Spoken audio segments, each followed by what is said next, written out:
Hi, everybody. Welcome back to another episode of Project Transition's Transition Points. I'm Brandon. I'm one of the marketing specialists here at Project Transition. I'm here with the great Andy Grossman and Ernie Wouters. How are you doing, guys? Great. Thank you. Really well, thanks, Brandon. So, Andy and Ernie, you guys are the front runners of the new trauma empowerment initiative at Project Transition, correct? Yes, and honored to do so. And trauma empowerment is basically your brainchild, correct, Ernie? Yes, it is. Yes. So, yeah, it's something that's been developing probably last 25, 30 years, Brendan. 25 to 30 years. Right. That is longer than I've been alive. So that is, how does one like just start developing a whole way of strategy like this?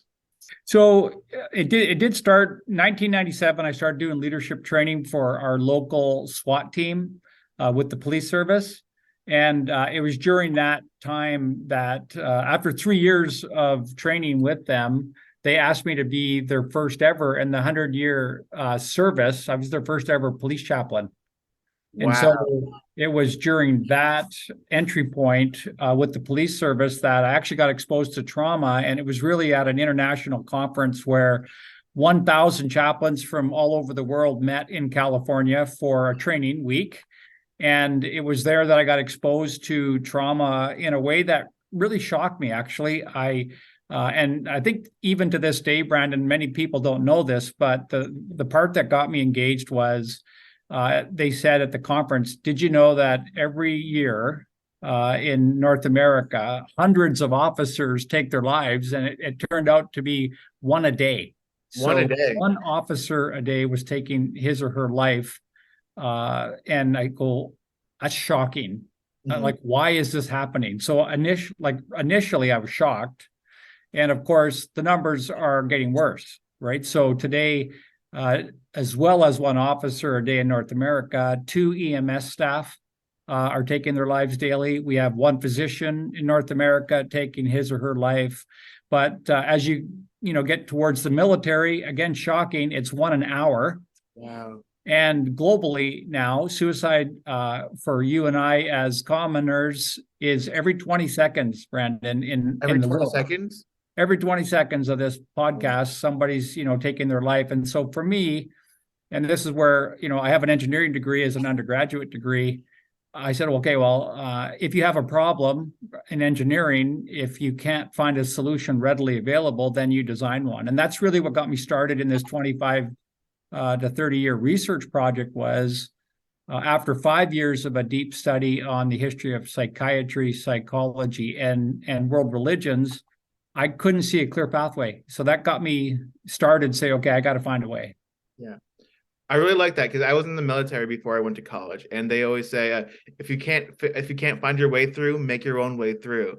So that's essentially what you did there. Correct. Wow. So what was like the early beginnings of trauma empowerment like for you? Like when did you know that you were onto something? Well, I think, in 2006 is when I actually came up with the model. So after 5 years of research and designing a model, so just to give a little backdrop on that, there are present day 700 different psychotherapies, Brandon. Wow. 700, right? So I'm saying, okay, why 700? And, to answer that question is, there are so many different routes and there's so many different philosophies that are people coming up with. And I'm saying from an engineering standpoint, it can't be that complex. Like there's got to be 5 steps. And that's kind of what I came up with was 5 steps that uses a number of different modalities combined. So to me, that's where in the early years, getting the response to answer your question was I was seeing a physical response when people would release trauma. So that's the emphasis of trauma empowerment is to give people the ability to access what they've already been given. So in other words, the body, the brain, the mind, the soul, and the spirit are all parts of a person. And we actually have access to every one of those realms.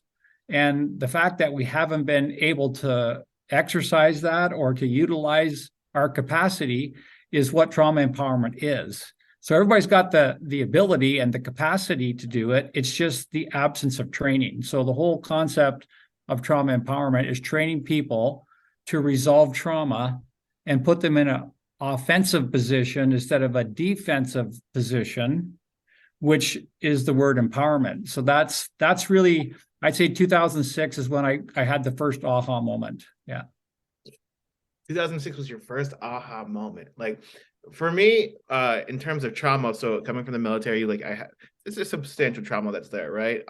For me, I tend to just internalize things until they become an ulcer. It's a real issue, and I'm working on it, you know. But if I would have known more about trauma empowerment before this, or if I had a chaplain in the military that was willing to talk about certain things like this, then I could say that you're one veteran or one military person an hour that you're saying would have gone down drastically, you know, and Correct. it's just a shame. 100%. And I have to say that the emergency services sector. So I wrote a book about probably 10 years ago now, which I have not published, Brandon. And the reason for that was I just knew that the book at the time wasn't enough and it Mhm. wasn't really ready to be, distributed in a broader scale. And so with that, I dedicated the book actually to all the emergency services sectors, right? Because here are all these emergency services daily going out there and serving us as the general public faithfully, laying down their lives. And who's protecting them? Who's serving them? Who's helping them with the issues that they're facing? And that really became my heart was I want to go out and try and make a difference and to save the lives and to reduce the numbers that are taking their lives. So the suicide thing became my focus is how can we stop that from happening. And that, so the book was dedicated at the time, and I'm sure I'll still dedicate it. So I'm currently trying to get this book out now. But it was just really last summer, to be honest, was when I felt that, okay, I think the model and the program is complete and holistic enough and ready for distribution, which is really the key point with Project Transition. So Project Transition, I was introduced to them last year through Les Postnikoff, who's a consultant with them. And so last summer was the first time I was actually ready to actually take it on a broader scale. Wow. So before that, you said it was just on a smaller scale before, right? Just a lot of independent researching groups. Yeah, so for myself, so I've now been in 35 different industry sectors using the model, right? And I've now served every emergency service sector with the exception of the Coast Guard. So military, fire, police, ambulance, 911, remand, search and rescue are the 7 areas that I've worked in emergency services, kind of on the front lines. And so yeah, so I've done the research. The last 2 years have been even further dive on the credibility and the research part. So as an engineer, when I went through the process, I wanted to make sure that this process met the criteria of a science. Mm. So there's 5 criteria that you need to meet. And one is, can you measure it? Can you reproduce it? Right? Can you draw conclusions from the process? Right? Can you predict what's going to happen? Do you have clear terminology? And so those are the 5 criteria, and this process meets it. So I can predict what's going to happen, within a realm. And I do have the statistics. So over the last 2 years, I've been very intentional about gathering the data and was able to actually present to Project Transition the data before I came, saying that here's what typically happens. And so, of course, that's what we're doing here now is continuing to measure that and to make sure that, we're doing everything possible to show progress, which is an important part of 7 essential psychological needs that every individual has. And so that's part of the process. You're really blowing my mind right now. It's almost like I'm sitting in like a chem lab the way you were talking about that. So essentially you took like a chem lab experiment and research exercise and turn it into a a way to help others. Correct. Wow. And that's like, what, when did you know that this is like something that you wanted to do for like for your life? When did you know that, like, hey, I want to help others get themselves better? I'd say, that right during the 2001, when I got asked to be the chaplain, and then getting exposed to the stats, I'd have to say that it was a defining moment for sure, because it's almost like I can't let it go. So my my passion is in the area of leadership development. And in the area of leadership development, it's called 7 Edge for a reason. And the 7 Edges are like, I wanted to build a champion. So how do I help Brandon become a champion in whatever purpose he has for his life? And so again, using kind of my engineering mind, I said, well, there's got to be a strategy behind this. So I came up with a 7-step strategy, which is now called 7 Edge. And it's integral to this whole trauma piece. But the 7 areas are physical, mental, emotional, and spiritual are 4 of the categories. Then you have to have the right team, so team edge. And then obviously you have to have the right strategy, so strategic edge. And then management edge, which is, structures and systems. So if I take that 7 Edge approach, I can help Brandon reach his full potential. So the weak link in that whole program was the fact that, what happens when a person has trauma. So I kind of cornered that off into the emotional edge. And so that became the weak link. And I very quickly realized that the weak link on everybody's development, Brandon, is the fact that we don't know how to resolve life issues and ultimately trauma. And I think the other thing that, really kind of opened my eyes back in the early 2000s was I already knew then everybody has trauma, which is just recently becoming an awareness to the general public. So I've known for 20 years, everybody's got it. Everybody tends to, if I still run a seminar today, to come resolve your trauma, nobody shows up. Because, I don't have trauma. That's a military thing. That's a 9/11 problem. That's like, they don't think they have trauma, but as we talk, everybody has trauma. And so now it's starting to leak out in a broader way. And so I'd say, it was during the early 2000s, Brandon, when I felt like, okay, I'm onto something.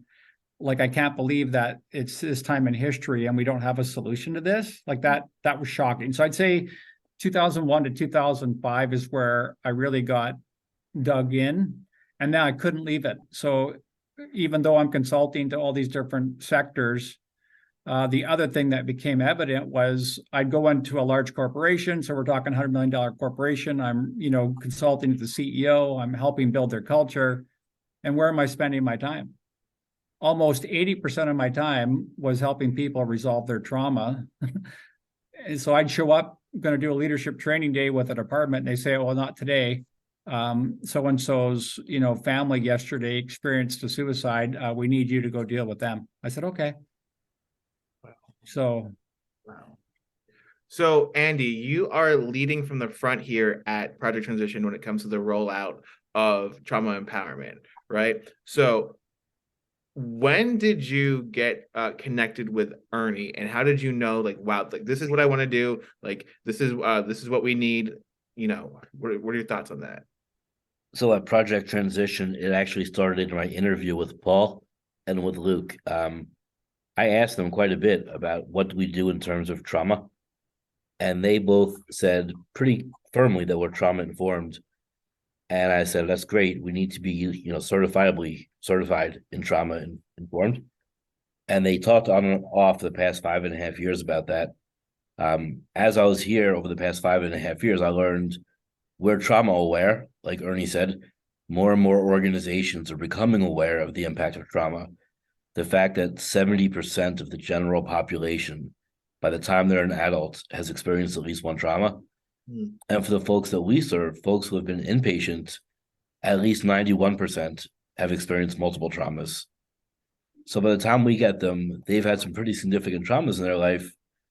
And I really felt we needed to address that. So without knowing each other, Ernie and I were kindred spirits on a journey of understanding the impact of trauma. but I didn't have a solution other than the more we know and the more informed we are, the more we run our business through the lens of trauma informed, the better we can serve the folks that we work with. So about 2 years ago, I started working with Les Posnikoff and talked to him about that because he was asking different aspects of PT.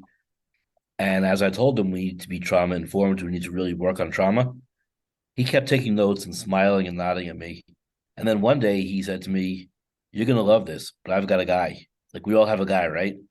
I We all, didn't realize that the guy that he has is actually cutting edge and making waves in the trauma industry, not only in becoming aware or informed, but actually teaching people how to escape from and relieve themselves from the symptoms and the chaos that trauma brings.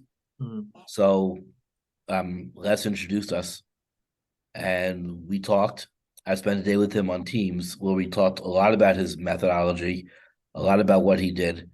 Went back to Luke and the leadership team with my thoughts about what he was doing. I was blown away. I literally felt, I think you mentioned earlier, like a chemistry class. Yeah. I felt like I had taken an entire grad school class, a semester long class in that day, where Ernie just went through the history of psychology and psychiatry, all the way to what he's doing now and some of the gaps in history and some of the things he's filled in with the work that he's doing. So when we met probably about a year ago, maybe, or 7 months ago, somewhere in that range, um, I really bought in hook, line, and sinker. Everything he said made sense. Mhm. I then got the privilege and the luxury of spending a week with him at his home in Canada, where he put me through the process of being, learning trauma empowerment and using it to help myself in terms of any past traumas that I might have had. And I came out of that trip. I mean, Ernie can tell you more than I can the visual of when I was released from that trauma. But I can tell you that very night that we did the work together, the first night, I slept through the night for the first time in probably 15 years. Wow. Incredibly impactful, absolutely. And he gets that experience with almost every single person he works with. So, and he can talk more about this again, but as he's working with somebody, you can just see the moments where the release happens and the person just feels like they've taken a backpack full of rocks off their back Mhm. and they feel free, they feel alive, they feel energized. It's just an incredible experience. Wow. So with trauma empowerment, it's basically something that we're with the rollout, we want everybody in Project Transition and PCS to be trauma empowered, correct? We're all going to learn the process. We're not all going to go through the whole experience necessarily, but it's available to those who need it. And by us doing it and believing in it and experiencing it, I mean, how do you sell something and how do you promote something you don't believe in, right? Absolutely. So today we're sitting here training the clinicians and a nurse and a program director on the experience and giving them their own gift of going through this process. So Ernie's here today. We're working with the clinicians a couple weeks ago into the PDs and the regionals. We did senior leadership a few weeks prior to that. Mhm. So you're going to see more and more of trauma empowerment woven into the stuff that we do across the board. Wow. It's it's a beautiful thing when a company is willing to take on something new, something fresh, and really use it to implement widespread change across the entire environment, because it started with Ernie, right? Then it went to you, Andy. Now it's at Project Transition slash PCS. And imagine where it's going to go after that. It's all it takes, like Luke always says, is all it takes is one, right? He had his Dr. Crabtree had Mark, and look where we are now from Mark. All it takes is one to make a huge difference. So wow, like just thinking about it, it's so amazing, and I'm fanboying so hard over it, but like I'm really connecting with this right now. So you gotta just bear with me. So Ernie, when you were putting the whole thing together, did you find it as a clinical traumatologist yourself, did you find putting the process of trauma empowerment together as cathartic for you? Like, did it help you get through your own trauma yourself? 100%. And I'd say that, it's one thing I share with participants is in my own life, I've had a lot of trauma. In fact, my current situation, I say to people, is many have heard of PTSD, post-traumatic stress disorder. There's no P in my situation. It's traumatic stress disorder, right? Because my son, Everett, who's 31, unfortunately was born with multiple seizure disorder. And when he was 4 years old, he had a seizure that went right to his brainstem, and he was dead medically. So Wow. my wife is holding my little boy on the side of the road, and because I was well known by the paramedics and the police officers, they kind of saw that he was lifeless and different shades of blue, and they did not even attend. And at that moment, my wife just said a prayer, said, Lord, I know he's yours, but if it's your will, I'd sure like to keep him for a while. And then he started to breathe. Wow. So since that time, my wife and I and my family, so I have two daughters as well that are younger than Everett, we've lived with trauma after trauma after trauma for my poor son, which, to be honest, has not only challenged me and pushed me to new levels of understanding trauma, but also how to care for people that are traumatized, how to work through my own trauma as a result of it. So it's been very cathartic, very I'd say therapeutic because of the work. And in fact, some of the significant turning points within the model itself, Brandon, were creations that I had to come up with because of my own trauma and my own mental and medical health issues. So I was at a state in 2006 where it didn't look like I had much time to live. And it was the result of an unresolved trauma. And this is one of the bold statements I say is the majority of illness and disease, including mental illness, is my belief, the direct result of unresolved trauma. So therefore, my second bold statement is, therefore, the number one antidote has to be the ability to release that trauma. And I believe that because of my own crisis. So in 2006, long story short, it was a trauma within the corporate world as a consultant.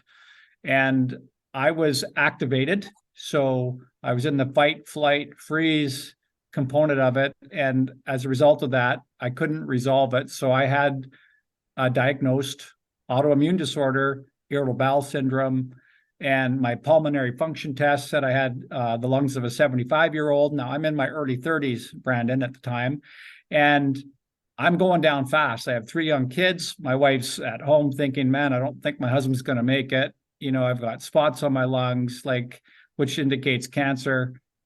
But long story short is it was unresolved trauma. So it was at that moment I came up with this diagram, which is significant to the release of trauma, is the ability to release, and it comes down to the soul. And that diagram was a direct result, which is pivotal to releasing trauma, but yet that's not talked about in therapy. We don't talk about the soul. No. And so 100% of this journey has helped Ernie, because here's the good news, is that when we help people resolve their trauma, their autonomic nervous system shuts off through the process, their body comes to rest, and therefore that's the best place and environment for it to heal. So I can declare today, I do not have an autoimmune disorder. I do not have irritable bowel disease. And I get checked every year. And it's because of this process that I was able to release the trauma that I no longer have those diseases, which is amazing. So 100% I've benefited from it. So in the beginning of the podcast, I had said that I tend to internalize my trauma and stress until it becomes an ulcer. So that's a real thing then. It's a real thing. Wow, I never thought about it that way. And like those nights that where you can't sleep, or as of recently, I had a really stressful couple of weeks at certain things, and there was hardly any sleeping going on at home. I had these really bad headaches and just sick to my stomach. I didn't think, is that brought on by trauma and stress? So, correct.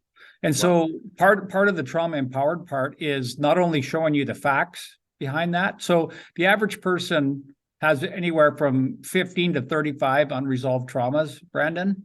And so within that, there's a couple of other measurements. One is a person will have, on average, 6 to 8 unanswered questions. I call them prevailing thoughts associated with those traumas. But here's the relevant piece.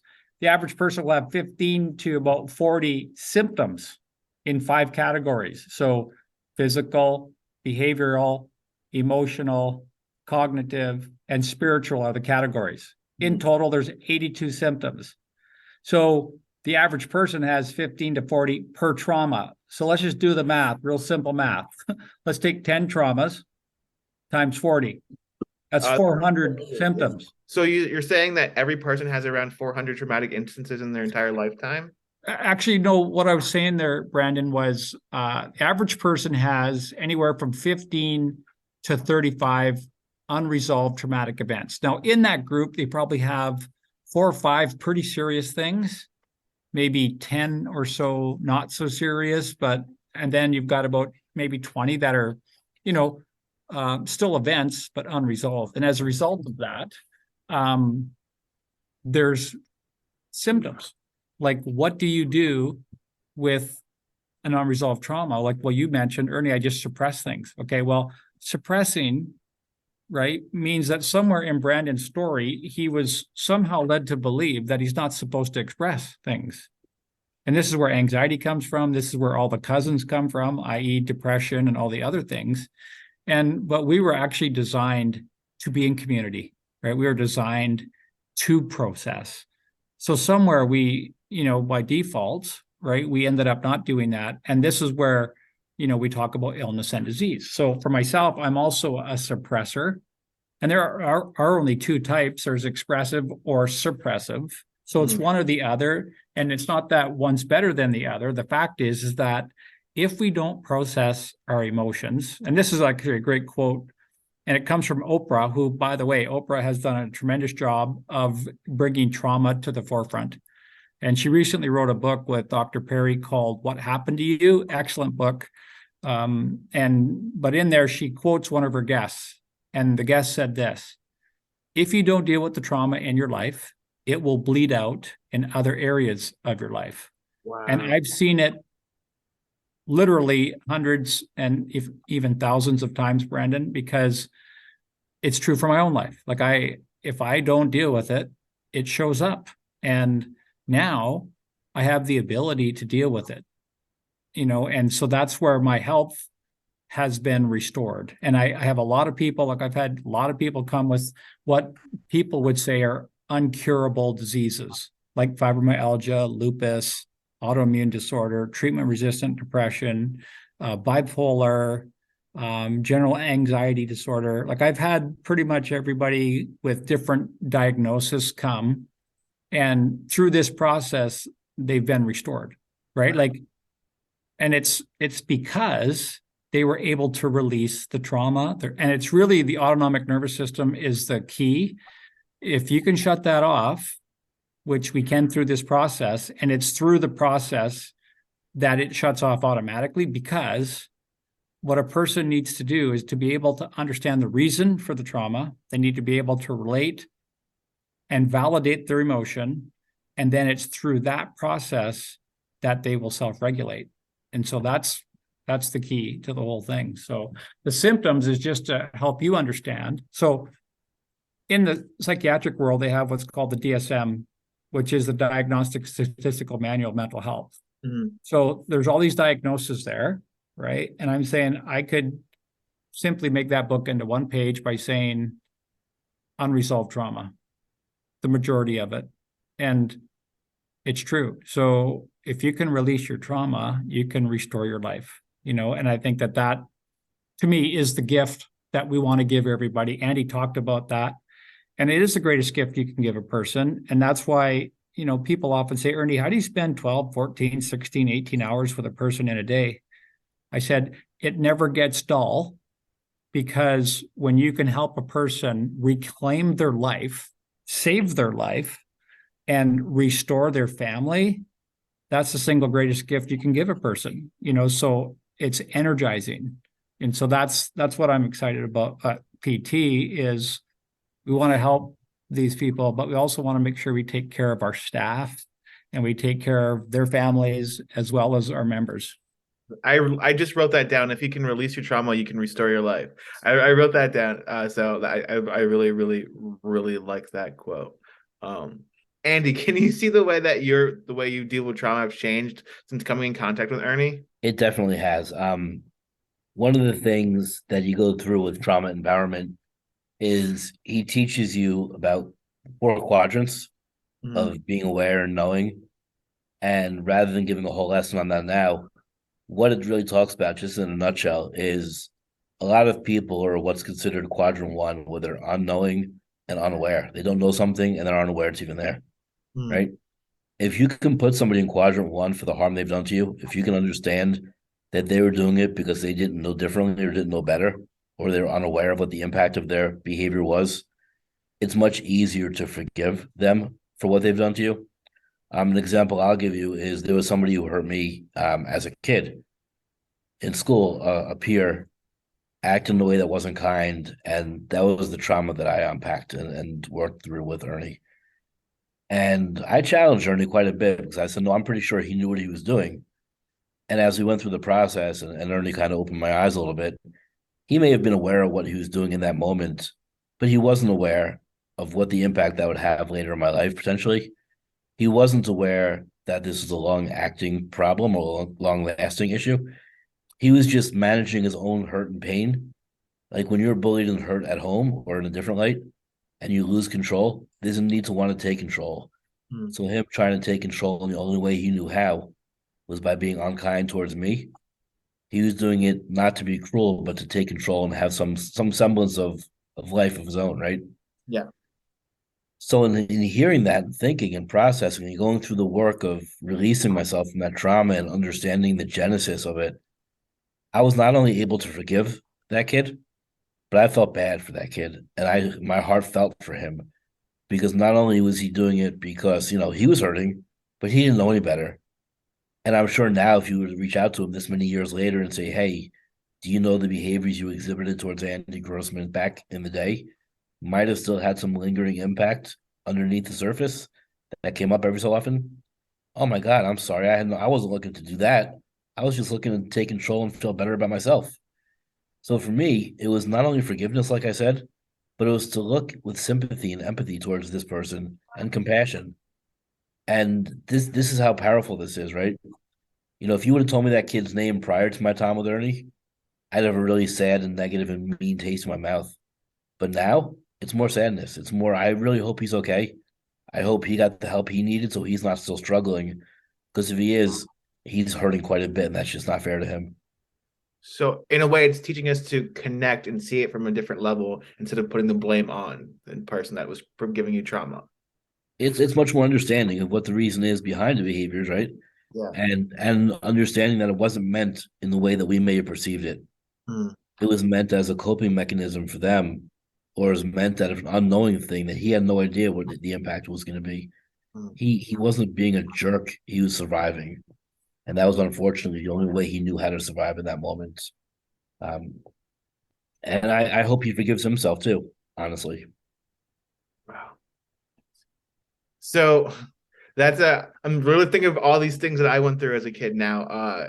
And so I'd love to connect with you more, Ernie, on this because this is really like great stuff. I've written down so much stuff during this. It's not even funny. And when I'm going through the podcast, I know like editing it and all that, I know it's gonna be a really great experience too. So I'm really thankful we were able to do this. So talking big picture, right? Where do you want to see trauma empowerment go? 5, 10, 15 years. My heart is I'd love to train 10 million leaders to be able to do this around the globe. I feel it's the number one antidote that's available. It's non-invasive. It's also like there's no prescriptions or medication, even though at times that's required. But so I would love to be able to work with organizations like Project Transition. Like I'm obviously very loyal to PT because they're the first one that put their hand up. So I'll always be with PT as long as they'll have me.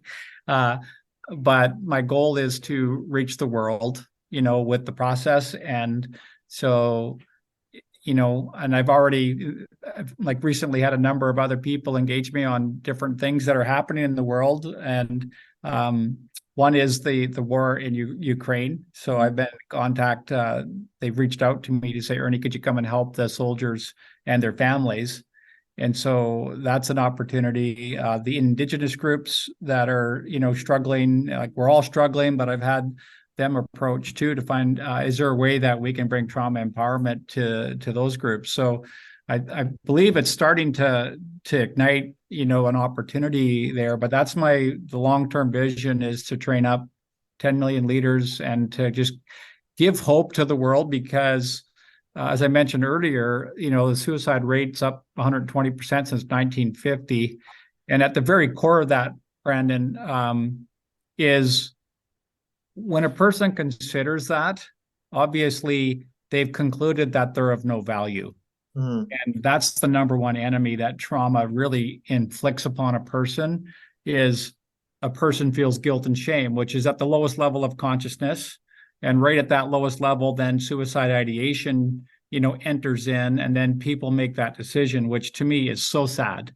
And I'd love to see that number reverse. Like, instead of it continuing to increase, I'd like to see it go the other way, and to make a dent and give hope to so many people. And to me, that's the ultimate end game, is to just stop the unnecessary loss of wonderful lives, because everybody, is born with this tremendous gift within them to have purpose and meaning. And so many are being lost due to, the fact that we can't solve this problem, but it is solvable. And that's the part that excites me the most. So it's really cool, if I can just jump in, is everything Ernie's doing dovetails really beautifully with DBT work that we do at PT. Mm. Because what he's saying now about people who are contemplating suicide, when you look at the assumptions in DBT, and the assumption that people who decide they want to end their own life, it talks about the amount of suffering and how miserable their life is in this moment, that feels like the better option. So when you listen to what Ernie's saying, and you listen to all the stuff that he talks about, it really was a perfect match to do it, to work with the DBT that we use here. Mm. So I love that aspect. The other thing I'll share with you, Ernie talked about it being a gift to be able to talk to people, and his bigger vision of being able to help 10 million leaders. I will tell you that if you have Ernie and I talk quite a bit. If you have the privilege or luxury to sit next to him on an airplane for a long flight, you're getting your life map done without knowing it, and you're being trauma empowered, because what happens inevitably, and he shared this story, I'm sure you don't mind me sharing it, Ernie, is people will say to him, also, what do you do? And he'll talk about it. And as he talks a little bit about it, they're like, oh, because I went through, and that opens the gate. And 5 hours later, the person's tearful. And Ernie, thank you so much for all you've done. You've helped me tremendously in this flight. Whereas I otherwise would have been reading a book or on my computer playing games. This is the most beneficial, useful flight that I've ever had, because you've released me. You've saved my life. So the work he does, I mean, he's humble about it, but every life he touches in a very meaningful way, as long as people are open, and he doesn't promote it. They gravitate towards him because of his natural gift. So it's really pretty amazing to see. So one of the other things that makes us as PT really rife for this work is the number of folks that we serve that have significant and serious trauma in their lives. But one of the things that we need to do, I shared an analogy with Ernie that I want to share on this podcast, because our cultures, our communities, we believe in helping healing through community. Sometimes our communities have some issues within them that have some toxicity. So I shared the image of, imagine going and getting a goldfish and putting him in a bowl, and you don't change the water, you don't filter the water, you just feed the fish and walk out the door. The next day you feed the fish and walk out, and before long the fish bowl is toxic, right? It's all full of chemicals, the pH is off, the fecal matter and everything is just horribly rancid in the bottom of that bowl. And that fish begins to struggle to breathe and live and thrive. Now, if you scoop that fish out of that bowl and you throw him into a pristine tank that's being filtered with regular feedings, clear, crisp water, that fish, what's going to happen to him, Brandon? It's going to thrive. It's going to be great. It's going to grow. Absolutely. Now, imagine once he's thriving and doing really well, you scoop him back up and you put him back into that dirty fish bowl. It's going to die. Absolutely. So what we do, and this is where our communities need to think about this, is when they come in to work with their therapists and they come in to do their life map or their trauma empowerment work, that's an amazing gift. That's putting them in that moment, in that pristine tank. What we can't do is we can't take them out of that tank and put it back in the toxic culture.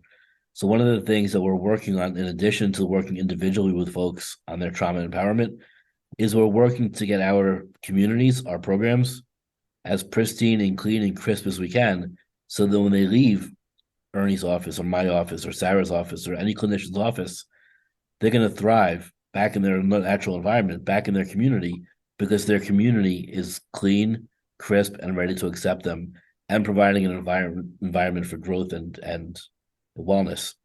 So I just want to leave with that thought that, it's not just doing the trauma empowerment, but if we're truly hoping and healing and doing that work through community, our communities need to be at, the top of their game. So that's some of the work we're doing behind the scenes, in addition to the wonderful work Ernie's doing individually with folks. Well, Ernie and Andy, it was a legitimate honor to speak with both of you today. I almost feel like it was my own internal therapy speaking with both of you. So I really do appreciate it. Do you have any last words for anybody that's listening right now? So for the staff that are listening, I'm just going to say, and Ernie, forgive me if you're not ready for this, but Ernie's ready and willing and able to receive their calls. He's here to work with us as well as our members. So Brandon, for you mentioned some things today. Ernie's available, and I encourage you guys to take advantage. He's got so much to offer, and you guys will definitely benefit from his guidance. Awesome. I think the thing I would say, Brandon, is I just want to, in advance, encourage everybody that they're on a journey. And this whole trauma empowerment piece is about a quest. So when we're sitting down with somebody, it's about a quest to discover how we can help them reach their full potential. And everybody's story is significant and important, and it's part of their preparation for fulfilling their purpose. And we're here to serve that. And so if there's anything we can do to encourage them, to help them on that journey, then by all means, don't hesitate to contact Andy, myself, or Sarah, or any other leadership team, because we value them and we appreciate that they're here for this most important cause of PT, which is to bring hope, healing, and community. And so if there's anything we can do, then don't hesitate and don't be shy. Please reach out, because we're here to serve.